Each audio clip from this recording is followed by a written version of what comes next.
Eccola qua.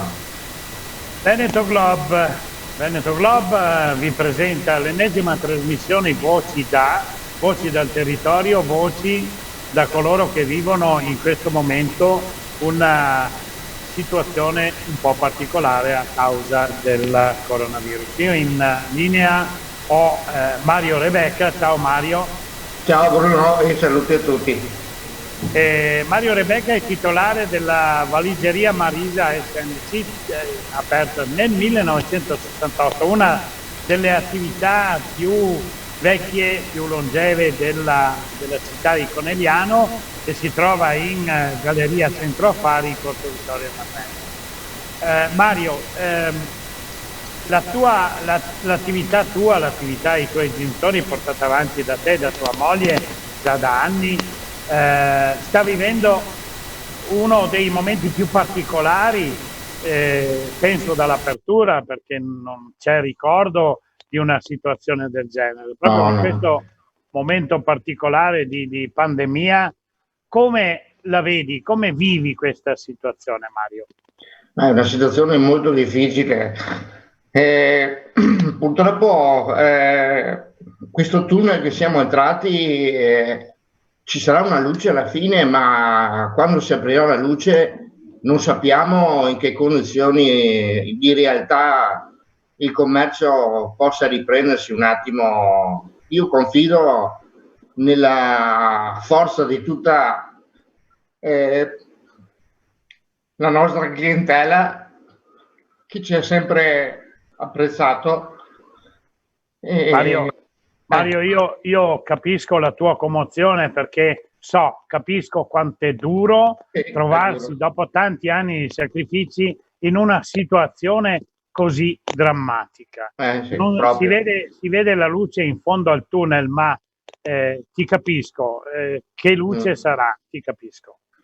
Ma io spero che sia una luce positiva per tutti, perché ne abbiamo bisogno, anche perché le piccole attività mantengono viva la città. Se chiudono, muore tutto e è una brutta cosa questa. E come ripeto, io confido in tutta la cittadinanza e in tutto il popolo che riprenda a frequentare tutte le piccole attività, perché abbiamo bisogno di loro e anche loro hanno bisogno di noi, perché diamo un servizio, una qualità, un'esperienza, e questo è quello che mi auguro. Altro ripenso, ma idee non me ne vengono in mente. Bisognerebbe avere di Aladino. Io dico sempre che le piccole attività, specialmente nei centri commerciali, che sono centri commerciali naturali, chiamati così, che è il centro della città, sono diventate le più difficili. Vuoi per la pedonalizzazione, vuoi per il traffico, vuoi quale motivo si possa addurre a questa grande difficoltà che ha vissuto negli ultimi anni il piccolo commercio nei centri delle città. Io lo capisco benissimo, ci sono vissuto, ho fatto il percorso della Confcommercio all'interno della città, però fino adesso non c'è stata nessuna soluzione. Spero veramente che questo insegni, che questa pandemia ci aiuti a insegnare a rallentare un po' e a ritornare a quelle che erano le abitudini del passato, come una volta. Come tu dici, sì. La piccola attività necessaria, dall'alimentare al negozio come il tuo, per esempio, il negozio quasi artigianale.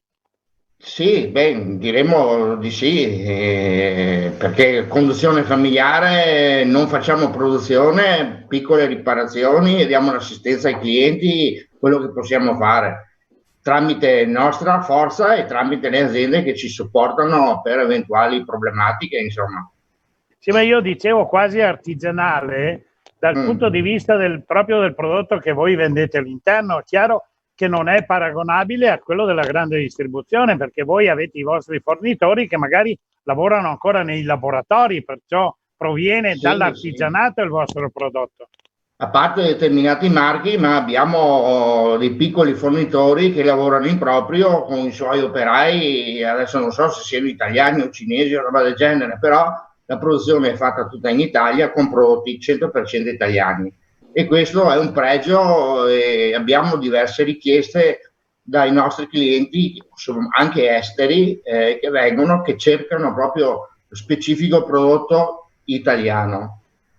Bene Mario, io ho sentito che qualche proprietario, non so adesso se i muri sono tuoi, sono della vostra attività o se siete in affitto, però sono nostri e stiamo pagando il mutuo.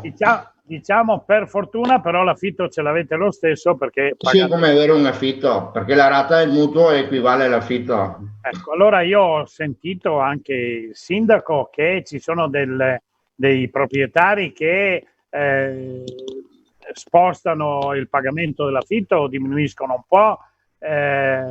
Voi avete qualche speranza di spostare i pagamenti delle rate del mutuo o no? Avete fatto qualche passo? Sì, abbiamo fatto, praticamente le banche ci sono venute, diremo, in aiuto, e abbiamo avuto la sospensione delle rate. Gli interessi vanno lo stesso, però le rate sono state sospese. Dovevano ripartire a marzo o a maggio, a giugno, scusa, però con questo evento hanno riproposto lo spostamento dai 12 ai 18 mesi ancora. Beh, questa è una... Un po' di ossigeno. Un po' di ossigeno, sì. Perché altrimenti tutti i risparmi messi da parte se ne vanno. Ne andrebbero in fumo, insomma. Ecco. Sì, per forza, perché il negozio chiuso, non incassi, le rate da pagare, altre alternative non ce ne sono. Diciamo, dal punto di vista del sociale, della malattia, purtroppo dei nostri cari che sono mancati in tutta Italia, anche qui a Conegliano, insomma, sì. ci sono stati dei gravi lutti, insomma, come la vedi? Sì. Ma è una situazione brutta, mi spiace per tutti quelli che purtroppo non ce l'hanno fatta. Comunque vedo che la situazione lentamente sta migliorando, insomma. Almeno io seguo tutti i giorni Zaia e si vede che c'è questo calo. Mi auguro che la situazione si risolva velocemente. Non sarà veloce purtroppo, perché sarà un po' per le lunghe, ma l'importante è che la gente segua le regole, perché se seguiamo quelle ne veniamo fuori. Mario, se ti può consolare, ci sono delle attività commerciali che hanno chiuso anche nei centri commerciali dove c'è un grande afflusso di gente. Perciò è il momento della crisi oggi si è aggravato a causa di questa chiusura forzata di tutte le piccole attività. Io, guarda Mario, io vi auguro e farò il possibile per essere veicolo di promozione per le piccole aziende in futuro. Vi auguro veramente di vedere la luce e di continuare a fare gli eroi, ma con un po' di soddisfazione. Mario, sì, ma abbiamo bisogno di quello. Se vuoi chiudere te con un tuo pensiero, io ti lascio tutto lo spazio che vuoi. Ok, il mio pensiero è quello che passi tutto, che riprendiamo tornare alla vita normale come eravamo abituati una volta. Sarà ancora lunga, però ci arriveremo. Un grande abbraccio Mario, ti saluto. Grazie, auguri a tutti. Ciao. Grazie Mario. Ciao. Grazie.